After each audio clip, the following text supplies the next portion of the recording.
Hello everybody, it's I, Flamingo Writer here, back again for another Magical Girl podcast video. And yeah, we kind of have to put that warning at the beginning of discretion. Now, I must warn you guys in advance, if you can't handle something like this, I would advise clicking off of this video because it's not going to get pretty from here. Yeah, I was originally going to save this for October because of its dark subject matter, but considering that it took me no time long to finish, I figured I might as well get this out of the way while I still can. But anyways, for those who have a strong stomach, do not comment on it until further notice, because honestly, this video is not going to get pretty from here. So, about today's subject, let's talk about the Dark Magical Girl genre.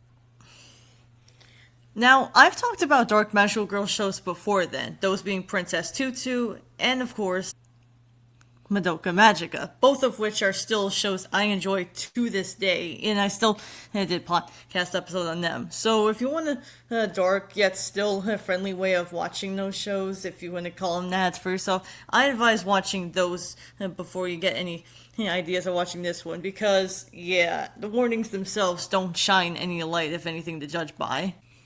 Especially because I personally think you can make a Magical Girl series work in its own favor if you have the right tools for it. But I'm not gonna lie, Dark Magical Girl shows are pretty hard to stomach from time to time. That's not to say you can't do anything about the Dark Magical Girl genre. Of course you can. But honestly, it really depends on what you're looking for. Princess Tutu follows more on finding self-discovery, whereas Madoka Magica is basically on philosophy. And we already know how those turned out. They turn out alright at the end. I mean, sure, the endings themselves can be bittersweet to say the least, but honestly, I do enjoy Dark Magical Girl stuff shows from time to time. Except when it happens in a very darker way. Yeah, here's the thing though. I'm not talking about aspects here and there when it comes to Magical Girl shows. No, I meant Magical Girl shows that do it in a way that makes you wonder what the hell were they thinking when it comes to that. And when it comes right down to it, I personally feel like there are times where I'll admit they can put it in dark ways that don't even come close. But you know how you don't do that when you have a Dark Magical Girl show? By making it as dark as further down the line, and what's more, you make it as dark as over the top as possible, so it feels like no one can understand what you're trying to say, especially when you're trying to get the message across, which is why subject for today, Magical Girl Site, is one of those shows I could not tell you how much dark I could watch it.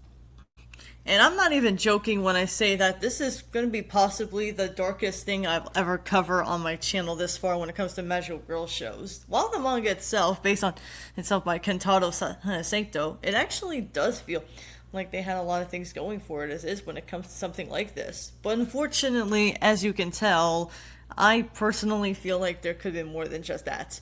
So, without further ado, let's log into Magical Girl Site and see exactly why I didn't enjoy it as much.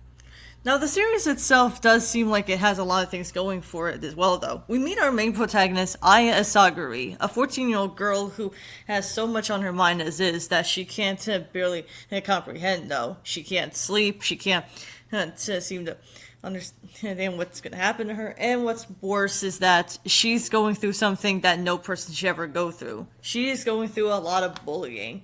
In fact, this is actually one of the rare cases where I see a magical girl actually get bullied, and that's part of the plot point of the series, though. And honestly, when it comes right down to it, Aya doesn't really have that much going for as well, though. Even to the point where a lot of the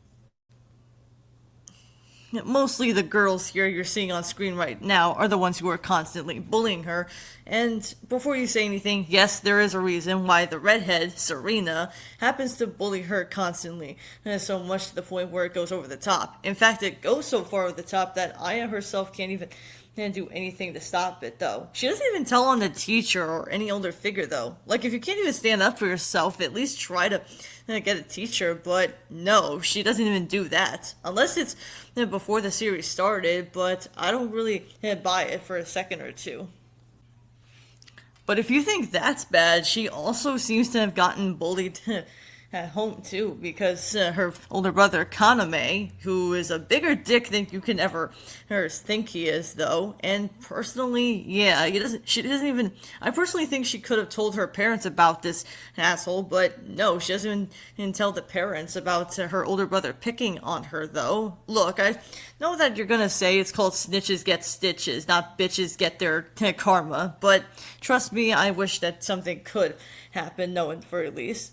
Or see, one night after trying to get away from her older brother Kaname, it's here where we get to see that Aya goes to some strange website with this figure named Nana. Yes, that's her name, though I wish I was watching Nana right about now. And as you can tell, this here figure who says, "You poor, unfortunate souls." Yeah, I'm thinking of the Little Mermaid whenever I hear that phrase. And yeah, this figure right here gives Aya a chance to use some kind of a stick to actually help her defend herself. Yeah, the series itself calls their weapons sticks, but can I just say for the record, I'm obviously calling.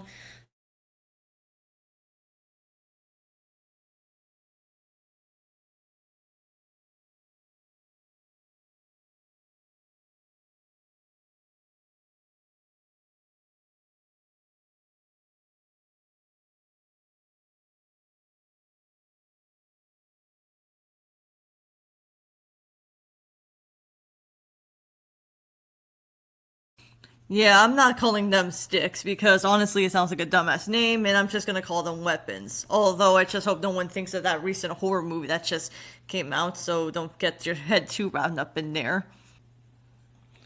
However, Aya, having enough of this, though, seems like she's not having any more stopping the torture, though. Yeah, as you can no doubt tell, it gets really uncomfortable to the point where you notice that Aya herself gets.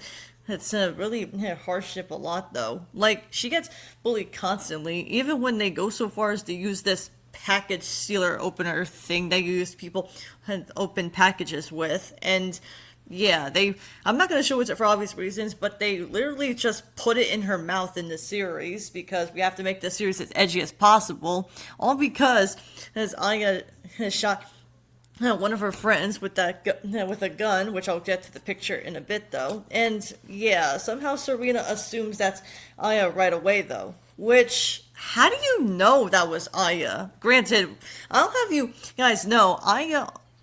Yeah, that Aya herself never really had anything to do with it when Serena was just there, but Aya was just using the gun for the first time though. And I'll tell you right now, this gun usually teleports people though. But while still trying to figure out what to do and everything though, even though Aya seems as helpless as a little mouse trying to get out of a cat duel though, it's when she first meets up with Yas. And Yasimura seems like the kind of person who would help Aya out as time goes on, because you get the feeling that she wants to find out what's going on in this website, and as you can tell, things start happening a little weirder than usual while still trying to figure out what's going on in the process. And the girls do whatever they can to team up with other girls and find out what kills these other girls in this website, if anything to judge by. Yeah, the series itself has so many things you could argue that it could have been a little better, but honestly, there's just so much that I feel like this series had a good idea on paper. On paper, it feels like this series had a good idea. Magical girls getting weapons and powers from a website. I wish that happened.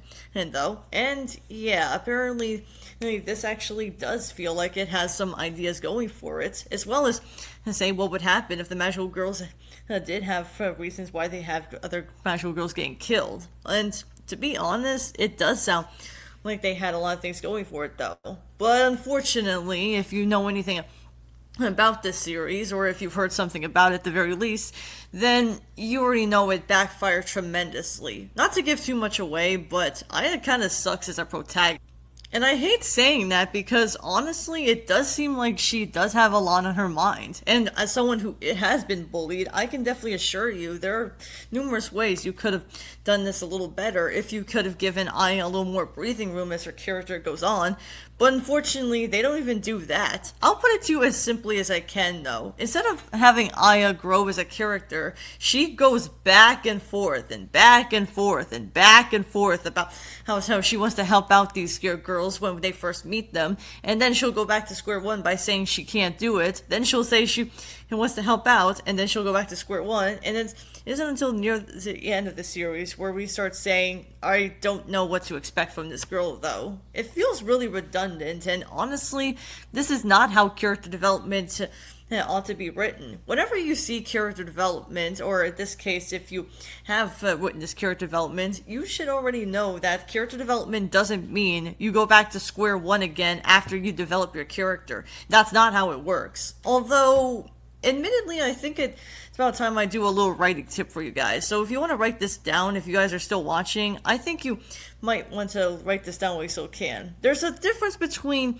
that you can write a character and then you should write a character. Personally, when I hear writers say they should write a character, it sounds to me that they're forcing it. Like they're trying to say that there's no either way you could do it, just to write it down. But if you say you can write a character, then honestly, though, it's basically saying you can write the character however or whether you want the character to be having good or bad qualities despite of all that. But the thing is, though, Aya should at least be evolving if she wants to help the girls out in a lot of ways, but she doesn't even do that. I'll remind you, when it comes right down to it, the only person who seems to help her out is Yasumura.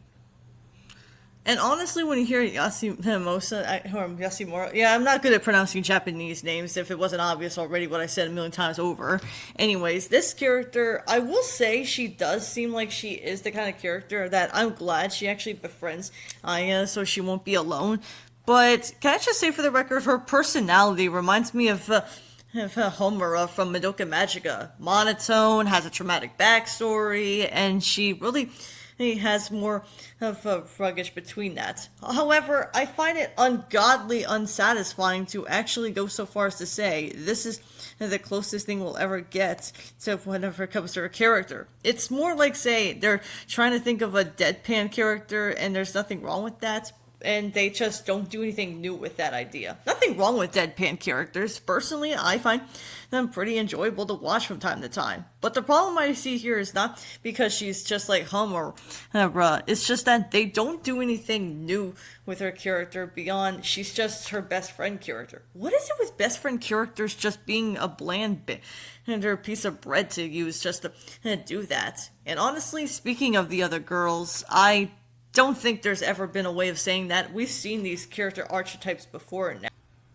Hell, one of the girls, Rina or Risa, or, I'm not going to say too much about her because honestly, she does have good intention, but there's not much to her though, other than she does start off what you expect. She just does something to her protagonist as a misunderstanding, but honestly, for a character like her, it does feel like they have a lot of things going for her though, at first glance. Like, the most I got from her is that she does attempt to kill Aya.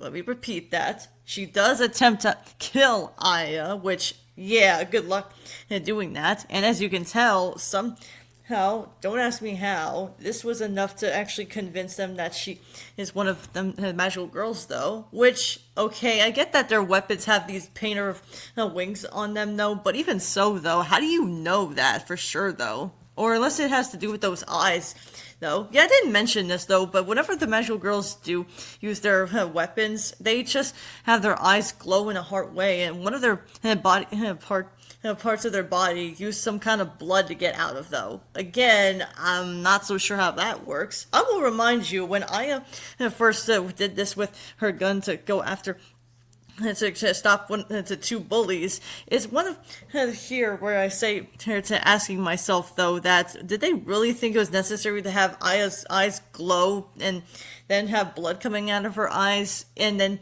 they struckly got killed from a train wreck though? Oh, yeah, this is something I wasn't expecting for the most part. But then we meet up with Nijime, and yeah, she kind of looks like a teenage version of Hasuna, if I'm being honest, though, right down to the pigtails. But she's also used to be a pop idol, which, yeah, that sounds like a good idea, which honestly is nothing new, though, for a Magical Girl series. I mean, former pop idols are definitely nothing new. But I personally feel like there's not much I can say about her other than she goes psychotic at times when it comes right down to it, though. Normally, I wouldn't have a lot of these here tropes to be so much to the point where it could be like that. But if in theory, if they're trying to say that the Magical Girls are trying to say, I think it's safe to say that this could have been a little better if they did something with these psychotic tropes. But can I just say for the record, a lot of these girls that also become what they do is really something that I personally feel like the psychotic trope gets overwhelming after a while. I mean, I'm not so sure if it's just me personally thinking too much outside the box,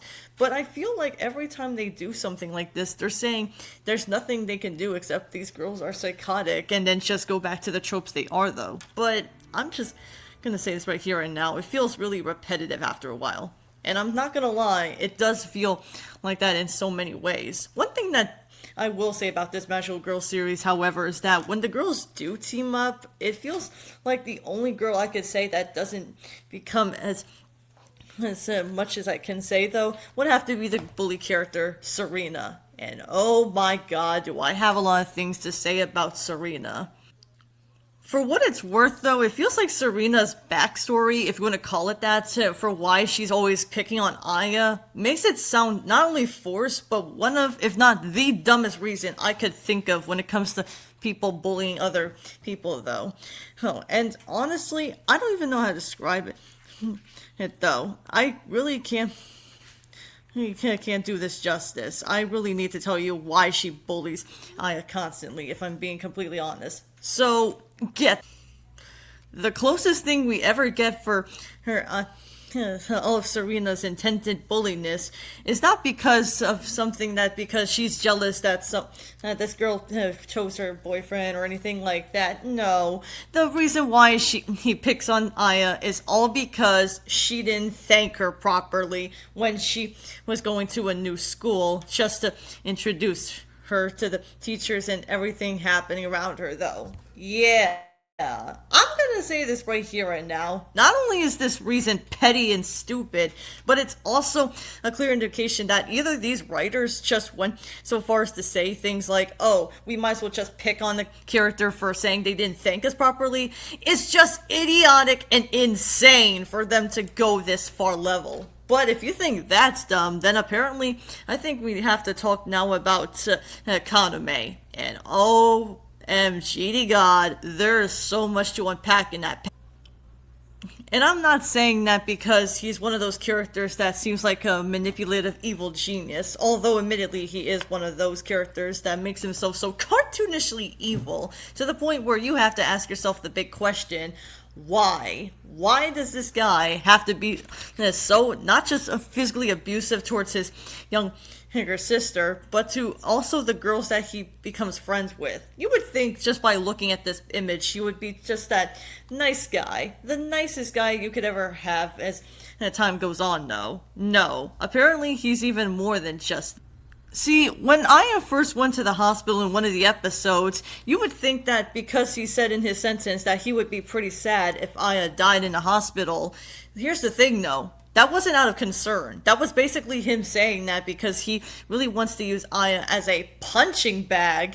And what's more, he wants to use her as a stress reliever, though. All for what purpose, you may ask? I shit you not. You're probably not going to be ready what I'm going to say to you. It's really because all of this has to do with his father pushing him into academic skills, and what's more, his father basically beats him up when it comes right down to it, though. Now, normally I would side with the kid if he was already getting hurt at this point, but honestly, it's hard for me to stomach up what happens because the most that he does is so unbelievably hard to watch that you wish this guy could actually fucking die already. And it's not just that, though. This guy goes so far out of his way to do the most unspeakable thing things. Not just in terms of what he does to Aya, but in terms of what he does to the other girls as well, though. You might notice that his hair color starts changing differently, which, yeah, for some reason, these girls, whenever they use whatever their weapons they've been received,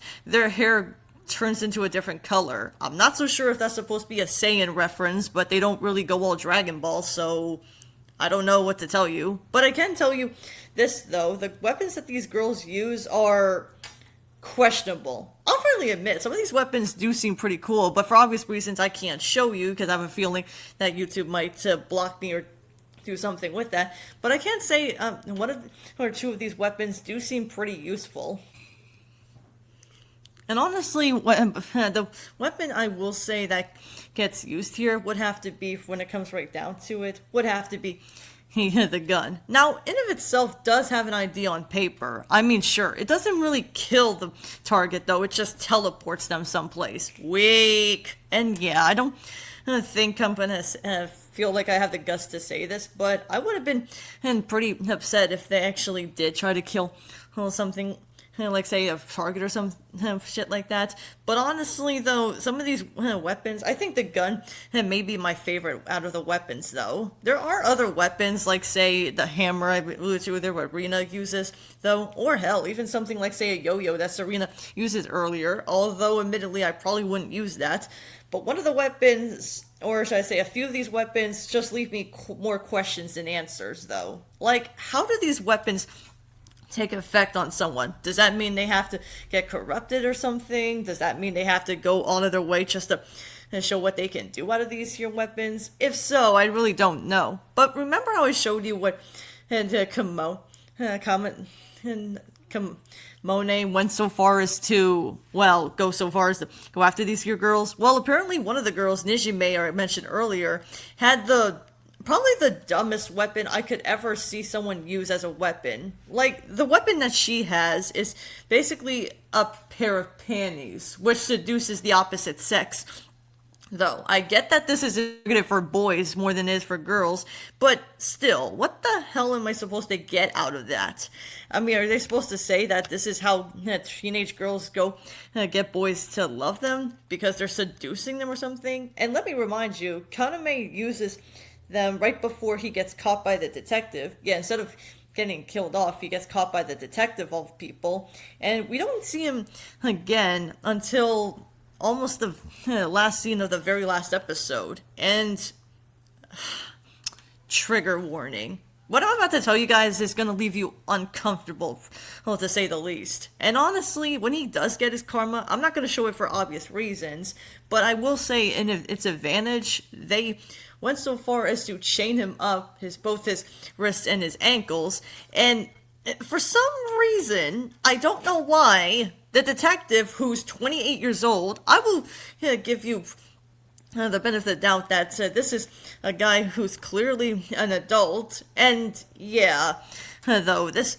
went so far as to say things like, since Kaname is 16, we might as well punish him. How, though? Well, he gets caught by the detective, and then the detective sodomizes him. If you don't know what that is, I implore you not to look it up if you're nowhere over 18. Yeah, this is definitely a case where I imagine this is still illegal to this day, though. I don't know how they got away with it in this kind of age, but I hear some people are still doing it, though. I don't really know, but it's pretty scary regardless of that, though.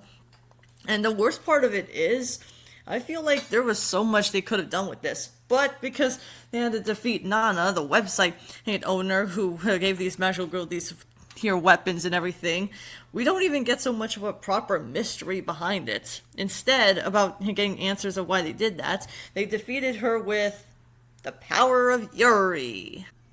I so wish I was making this up. Apparently, this ending... Yeah, I don't think you guys are going to find it a good spoiler or anything like that, but honestly, as much as I've seen the comments on YouTube where this was uploaded, I wonder how they got away with these piracy websites, I have no idea. But clearly, I really have to wonder, how does the power of Yuri actually save us? But before you say all Revolutionary Girl Utena aside, no. Somehow, by looking this up, I'm not so sure if I'm reading this correctly, but they actually said that these two girls, Aya and Moose Yashimura are somehow adopted sisters? Excuse me for a minute. Isn't that incest, I hear? Yeah, that's not funny. It's not even lovable into a romantic way. It's just blech. And it gets even worse when you realize that's how the series ends. To keep this in mind, though, this is a series that had so much potential, but it never really went anywhere with that potential again. I'm not so sure what I find worse. The fact that they had potential with this series, but they never ran with it, or the fact that I'm just going so far as to say this is the third series in a row that I had to go so far as to say there's not much potential they had with it. Yeah, there's a difference between having that potential and running with that potential. So whether you find the potential running with it or not, you can't honestly say the ending of the series really was a downer. What's even worse than that, guess what? This series, believe it or not, actually had it's over 100 chapters in the manga. Yeah, when you go through the manga itself, though, especially I wouldn't recommend reading it, it was actually over 100 chapters long. But the series itself had 12 episodes. If you do the math there's not enough room to actually give more breathing room. And what's more, this series was clearly rushed, and you can totally tell they didn't have that. When I was looking it up, I actually thought they were going to make a second season to get more out of this, but no, they didn't even plan on making a second season for this ill-gotten series. Now, I will say one thing's for sure, I'm glad they didn't make it into another season. But at the same time, I'm just wondering, though, why they had to stitch those all together. It's kind of like what I've heard about people say about the Promised Neverland second season. You have these ideas that worked well at first glance, but afterwards they just hastily paste it together just so it can look like they can make a profit out of, though. I'm not so sure what I find more insulting. The fact that they didn't do much with it, or they just wanted to rush this series as much as possible because they want nothing to do with it.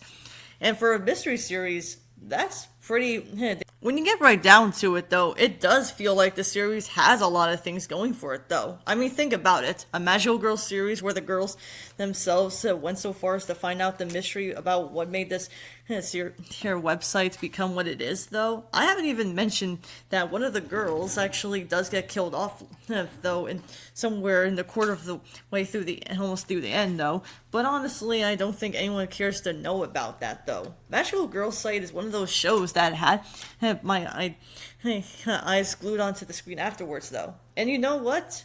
This was actually part of my resume when I was 21 years old. I didn't get back to it until I was 22, but then again, I didn't go back to it until right now, of all things. So you can imagine how long it took me to watch this series. And the sad part is, I wanted to see what this mystery would lead to, though. Maybe it's just me thinking out of my head for a sec, but if this series were written better, it probably would have done all of these here things I would have alluded to earlier. Have a better mystery, and what's more, I think they could have handled these topics well, if anything to judge by. And there's nothing wrong with having a mystery series in of itself, though. And you know what? I'm going to come out and say this. If this series had done better, it probably would have made it better anyways, though, instead. And I even haven't mentioned the elephant in the room yet. Technically, this series actually was part of a package deal. No, really. Madoka Magica, Magical Girl Site, and another manga words was actually called Magical Girl Apocalypse. Didn't even come close to that. Now, before you say anything, I haven't seen Magical Girl Apocalypse, but from what I've heard, it's basically a drama or something like that, or maybe they did do an anime OVA adaptation. I really don't know. But one thing's for sure, I didn't hear too many good things about it. But if anything, I don't think I want to cover that series. At least if I don't have the urge for it, though. Man, as much as I hate to say it, this is the fourth Magical Girl series on my podcast I've talked about something that's disappointing. But then again, I think that's what happens when you realize something else. There are so many things I would have loved to see about Magical Girl Site get executed better, but as much as I hate to say it, yeah, I'm glad they didn't work this series already, though. It's like they took inspiration from Madoka Magica, but Madoka Magica had a lot of things going for it as well. Say what you want about that series being overrated, or maybe so many Magical Girl fans, myself included, praise it too many times, but I will say one thing's for sure, they still managed to make it a series that you can kind of see where it comes from.